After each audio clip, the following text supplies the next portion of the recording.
Jamaah, oh jamaah, alhamdulillah. Alhamdulillahirabbil alamin jamaah, senang sekali kita masih di Islam itu indah. Buat jamaah nih yang baru bergabung, hari ini kita sedang membahas tema keuangan keluarga itu tanggung jawab siapa. Tadi di segmen pertama sudah dijelaskan sama guru-guru kita, sekarang kita bahas lebih dalam lagi. Untuk yang berikutnya aku mau nanya sama Ustadz Syam nih, ini untuk orang yang sudah menikah pertanyaannya nih. Untuk Ya maksudnya orang yang sudah menikah mau nanya sama Ustadz Syam gitu. gimana sih? Ustadz Syam. Siap. Untuk orang yang sudah menikah. Untuk orang yang sudah Mau menikah, nanya sama Ustadz Syam. nanya sama yang belum menikah. Sama yang belum menikah. Ya Rabbi. Tapi tunggu dulu. apa? Yang belum menikah ini, yang sudah menikah ini mungkin tidak punya pekerjaan. Iya. Tapi Sasam kan sudah punya pekerjaan. Nah itu dia. Pertanyaannya adalah ketika sudah menikah, keuangan orang tua dan mertua itu tanggung jawab siapa? Waduh. Suaminya, istrinya, atau keduanya? Oh, Aku mohon baiklah. penjelasannya Ustadz Syam, Baiklah. silakan. Bismillahirrahmanirrahim. Tabi kembali guru-guruku, Ustadz Maulana, Ustadz Bani Hashim, Mas Soni dan seluruh ulama yang dimuliakan Allah Subhanahu wa taala. Bismillahirrahmanirrahim. Konsep awalnya nafkah adalah sesuatu yang kita keluarkan gitu ya. Nafkah itu adalah spending. Kemana kita mau mengeluarkan harta tersebut. Keluarkan harta yang paling bagus adalah untuk yang wajib-wajib dulu gitu. Yang wajibnya adalah istrinya, anak-anaknya. Kemudian apakah mengeluarkan harta nafkah kepada orang tua juga termasuk kewajiban? Oh tentu saja. Wajib seorang anak memberikan nafkah kepada orang tuanya dengan dua syarat. Dua syarat itu apa? Satu, orang tuanya adalah orang tua fakir dan lanjut usia. Yang kedua, orang tuanya adalah fakir dan dia tidak mampu secara akal. Karena ada juga yang belum lanjut usianya tapi memang tidak mampu lagi, tidak produktif lagi. Ada juga yang masih produktif tapi udah pensiun, berarti udah lanjut usia. Berarti dia sudah tidak mampu untuk bekerja lagi. Subhanallah, Islam sangat mengatur dengan lengkap. Konsep kepada orang tua di dalam Al-Quran adalah disebut dengan sahibahuma fid dunya ma'rufa. Atau sahibahuma bil ma'ruf gitu. Memuliakan orang tua, mempergauli orang tua dengan cara yang ma'ruf. Apa itu ma'ruf? Dari kata urf. Urf mengangkat derajat mereka. Atau dengan kata arafah, yaitu sesuatu yang dikenali dalam komunitas tersebut. Misal nih, kebiasaan orang Jawa kepada orang tuanya atau kebiasaan orang Makassar kepada orang tuanya tergantung daripada kebiasaan daerah tersebut. Maka berbuat baik kepada orang tua juga diwajibkan kepada anak, yakni orang tuanya yang sudah lanjut usia lagi fakir atau orang tuanya yang belum lanjut usia namun dia adalah seorang yang tidak mampu lagi untuk mencari nafkah karena keadaan akalnya dan dia juga pun tidak mampu atau dalam keadaan fakir tadi. Orang tua mestinya kita nafkahi. Siapa lagi yang memberikan mereka kalau bukan dari anak-anaknya. Baik yang belum menikah ataupun yang sudah menikah. Nah urusannya kalau sudah menikah tanpa bermaksud menggurui ataupun mengajari, berarti kita punya orang tua bukan lagi dua, tapi kita punya orang tua adalah 4 orang. Mertua pun termasuk daripada orang tua tadi. Maka kalau mertua masuk syarat yang tadi, fakir dan lanjut usia, fakir dan tidak produktif, maka sang anak pun wajib memberikan kepada orang tuanya ataupun mertuanya. Kita nih kadang-kadang susah-susah mencari mana ya ada yayasan ini, mana ya mau nyumbang yayasan ini, mau nyumbang yayasan ini. Dicari jauh-jauh atau mungkin ada yang lebih spending lagi daripada itu, memelihara sesuatu yang lebih mahal biayanya, misalnya melihara burung, melihara kucing, lebih mahal makanan kucing yang dia kasih ke kucingnya dibandingkan makanan yang dia belikan ke mertuanya. Subhanallah, padahal sebenarnya lebih pantas kita berbuat baik kepada orang tua kita yang setetes air susunya tidak bisa kita bayarkan dibandingkan yang lainnya. Subhanallah, maka Islam sangat mengatur hal-hal demikian dengan catatan bahwa orang tua kita adalah memang pantas untuk kita bantu. Masya Allah, dengan catatan itu ya orang tua pantas untuk kita bantu. Iya. Tapi alangkah lebih baiknya kalau ya pantas nggak pantas orang tua kita bantu terus ya Ustadz Syam ya. Dong. Masya Allah, jazakallah khair Ustadz Sama-sama, Syam Mas untuk Soni. penjelasannya. Kita lanjutkan lagi jamaah yang ada di rumah. Ada parodi lucu lagi nih, istri yang minta uang kepada suaminya. Kita lihat tayangannya jamaah, silakan. Kalau ibu pengen belanja nggak punya duit, pengen membeli beras nggak punya duit, jangan minta sama suami. Jangan Bu. Mintanya sama Allah, Allah. tapi di kuping suami. kuping suami. Iya. Ya Allah, mau belanja nih. Insya Allah kabul. Aduh, langsung mau praktekin ntar nih pasti para istri nih di rumah nih ya.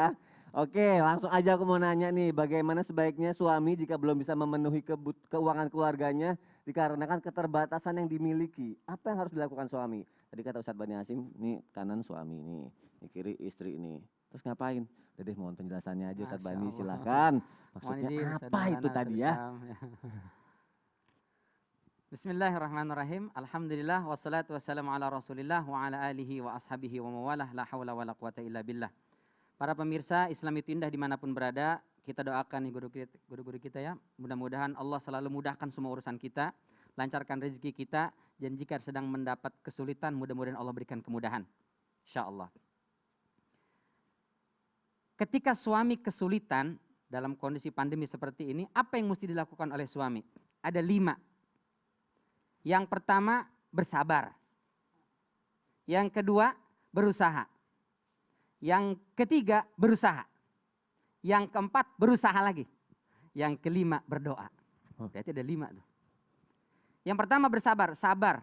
Sabar itu adalah bagaimana mengelola hati kita untuk selalu ridho menerima ketentuan Allah Subhanahu wa taala dengan tetap berikhtiar. Itu pertama, bersabar. Yang kedua, berusaha. Ustaz, kenapa berusahanya ada 3 kali nih? Berusaha pertama adalah berusaha mencari pekerjaan sesuai dengan bidang kita. Kita yang ahli ekonomi cari pekerjaan. Cari. Gunakan. Kalau kita punya ijazah kita pakai. Lamar sini, lamar situ dalam bidang kita. Yang kedua, usaha kedua atau yang ketiga, ketika kita mentok kesana kemari nggak ada dapat pekerjaan sesuai dengan bidang kita. Cari pekerjaan tidak mesti sesuai dengan bidangnya, tapi minimal sesuai dengan level pendidikan kita. Nah, ini kadang-kadang mohon maaf, suami di rumah aja, kata istrinya, mas kenapa di rumah terus? Aku nyari pekerjaan kemana-mana nggak dapat. Kok begitu? Semua bidang aku ini udah nggak ada lagi, sekarang sedang sulit, yang ada aja malah dipecat. Akhirnya dia nggak nyari pekerjaan. Karena dia hanya mengandalkan dalam bidangnya saja. Dia harus berusaha cari, tidak harus sesuai bidangnya, nggak masalah. Bahkan berusaha yang ketiga adalah dia tetap berusaha mencari pekerjaan, tidak mesti sesuai bidangnya, tidak harus sesuai dengan level pendidikannya, apapun bentuknya cari, selama itu halal. Jangan gengsi, jangan malu. Seorang suami mentang-mentang sarjana, dia tidak mau mencuci piring. Dia tidak mau misalnya mohon maaf, jadi driver ojek online misalnya. Masa saya sarjana kerjanya itu demi menafkahi pasangan kita dengan cara yang halal, apapun silahkan kerjakan. Banyak contoh kemarinnya ada pilot, dia menjadi antar makanan itu ya, Masya Allah, luar biasa. Maka seorang suami, seorang laki-laki bertanggung jawab. Cari, tidak dapat pekerjaan apapun bidangnya, carilah pinjaman misalnya. Pinjam ke sini, pinjam ke situ, bahkan mungkin tadi pinjam ke orang tua. Ya. Pinjam. Baru yang terakhir, berdoa. Mohon kepada Allah Subhanahu wa taala. Jangan mentang-mentang susah kesana kemari akhirnya tidur aja di rumah. Ya, marah-marah aja kerjanya. Pasrah. Jangan, pasrah, jangan, tidak boleh pasrah. Ikhtiar terus berdoa, mohon kepada Allah Subhanahu wa taala. Wa ma min dabbatin illa 'alallahi rizquha. Hewan melata saja yang nggak pernah sekolah, nggak ngerti tentang teori ekonomi, dapat rezeki. Ya, masa kita nggak bisa? Masa kita kalah sama hewan itu? Maka ikhtiar, berusaha, jangan nyerah, jangan pasrah sebagai laki-laki. Kehormatanmu ada dengan kerja kerasmu untuk menafkahi keluarga. Masya Allah, terima kasih Ustadz Bani Hasyim. Tuh buat para laki-laki, buat para mesin keluarga, pokoknya semoga sabarnya diluaskan, semoga punggungnya dikuatkan, saldonya dicukupkan, kalau bisa dilebihkan semuanya. Amin ya Allah. Pokoknya semangat terus para pekerja keras ya, Masya Allah. Kita belajar lagi jamaah. Malah aku yang lebih semangat pagi hari ini ya. Ya, kita harus sama-sama semangat jamaah. Langsung aja kita akan masuk ke segmen yang ditunggu-tunggu, yaitu segmen Tanya Dong Ustadz. Kami semua tanya dong Ustadz. Masya Allah, tabarakallah. Makasih banyak kepada jamaah yang ikut bergabung di Islam Tindah dan ikut terlibat. Ibaratnya pertanyaan-pertanyaan masuk bisa langsung dijawab dan jangan tersinggung yang belum dibaca, jangan marah karena bisa jadi nanti akan dijawab nanti di kesempatan berikutnya. Dan yang lebih spesial lagi, bisa jadi pertanyaannya jadi inspirasi dari tim Islam Tindah untuk menjadikan tema. Kalau berbicara tentang rupiah ini Ustadz. Rupiah lagi. Waduh, semangat pasti ibu-ibu untuk bertanya. Oke, Langsung oke. kita masuk ke pertanyaan pertama nih Ya. Ustadz. Dari Jamaah Islam itu Indah. Ya. Kalau seorang istri bantu suami kerja cari nafkah, terus yang tanggung jawab pekerjaan rumah siapa dong? Sementara porsi kerja istri, tanggung jawab dan gaji istri di tempat kerja lebih besar dari suami. Bismillahirrahmanirrahim, kita harus lihat dulu. Pada posisi ini, kalau dalam hukum Islam, siapa yang bertanggung jawab memasak? Istri? No. Siapa yang bertanggung jawab mencuci piring? Bukan istri. Mencuci baju? Bukan istri. Pekerjaan rumah? Bukan. Tugasnya suami. Tugas suami, karena suami memberi nafkah termasuk kebutuhan. Maka seandainya aku perintahkan seorang untuk bersujud.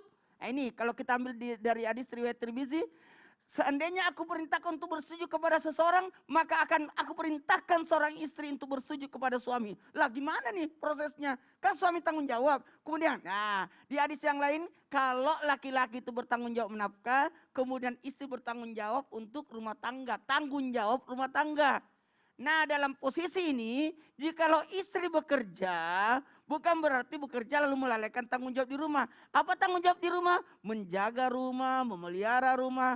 Wa qarna fi buyutikum, sebaiknya wanita berada di rumah, tapi ternyata dia harus bekerja, tapi pekerjaan tanggung jawab pemeliharaan anak, pendidikan anak tidak terlupakan. Jadi bagi tugas saja.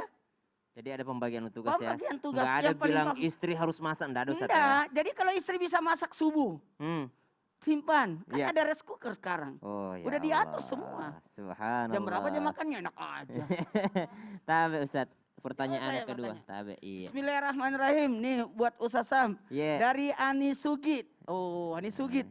Assalamualaikum Ustadz. Waalaikumsalam Bagaimana wabarakatuh. hukumnya kalau istri yang bekerja ke luar negeri? Nah ini lebih hebat lagi nih. Kalau saya tadi kan pertanyaannya bekerjanya cuma di dalam negeri. Iya, Ini iya, pertanyaannya di luar negeri. Iya. Untuk bekerja ke luar negeri untuk membantu perekonomian keluarga itu bagaimana Ustadz? Tabe Ustadz. Bismillahirrahmanirrahim. Tanpa bermaksud menggurui ataupun mengajari, syarat seorang istri boleh bekerja itu kan harus dengan izin dan ridho suami. Jadi kalau misalnya dia bekerja dimanapun itu, kalau itu pekerjaannya adalah halal, jauh daripada fitnah. Fitnah yang dimaksud adalah termasuk bercampur baurnya laki-laki dan perempuan sehingga susah untuk menjaga jaraknya, dan dia mendapatkan ridho dan izin suami, insya Allah halal pekerjaannya.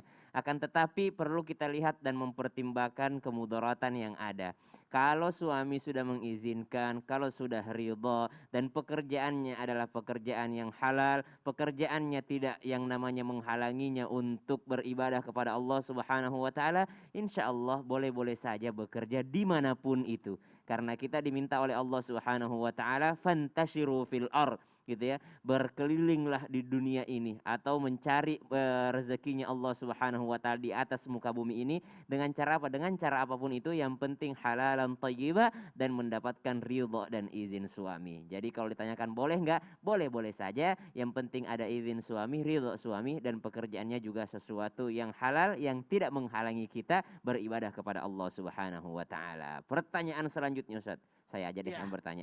Apa Pertanyaan pertanyaannya? pribadi. Kalau sosok suami masih ada Ustaz. Sosok suami masih ada. Masih ada.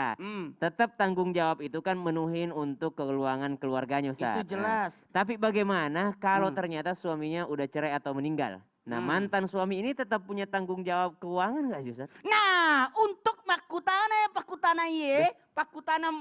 meredek. Nah, sama mega tahu, nasan nih, makro pada, pak, dia tak lepot tahu nih pernikahanku. Bagaimana, Iya. siapa tong kan anak? Oh, dia perhatikan anak Ustaz. Ini yang paling bahaya, banyak lari dari tanggung jawab. Nanti akan saya bahas sesaat lagi. Sabar Ustaz. Jangan kemana-mana dulu. Tetap di Islam itu indah. Jamaah, jamaah. Alhamdulillah. Alhamdulillah. Itulah bagusnya kalau belajar dulu baru menikah. Oh.